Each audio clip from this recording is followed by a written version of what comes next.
Triagram Robot Sumo, with participating contestants being primary and secondary school students, competing in teams consisting of 2 contestants and 1 to 2 coaches. The competition is inter-school, with each team representing their respective school. There are 2 categories, primary school group and secondary school. The competition takes place on a circular arena with a diameter of 280 centimeters and a height of 35 centimeters.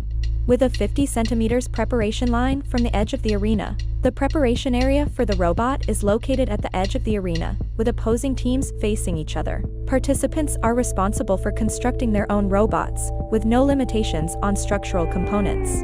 Electronic equipment is limited to motors, battery boxes, and remote controllers, with a total weight limit of 3 kilograms. Robots must move on wheels, with no limit on the number of wheels. The robot must be able to fit into a circular container with a diameter of 40 centimeters and no height limit. The input voltage should not exceed 12 V and no boost modules are allowed.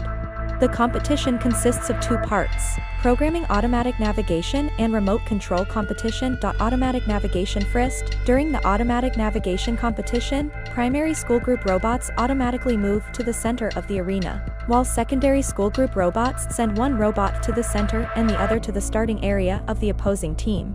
Robots that fall off the arena cannot be repaired or debugged, and must return to their starting area for the following remote control competition. After the automatic competition, the winning team gets a chance to revive their robot during the remote control competition. The preliminary round of the competition adopts an elimination system, with the winners advancing to the finals and the losers competing in a resurrection round.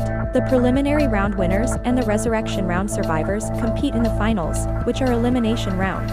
Each round consists of 3 games, with the winner being the first to win 2 games. If 2 teams have the same number of wins, the ranking will be based on the weight of the robots, with the lighter robot ranking higher. Each game is limited to 1 minute.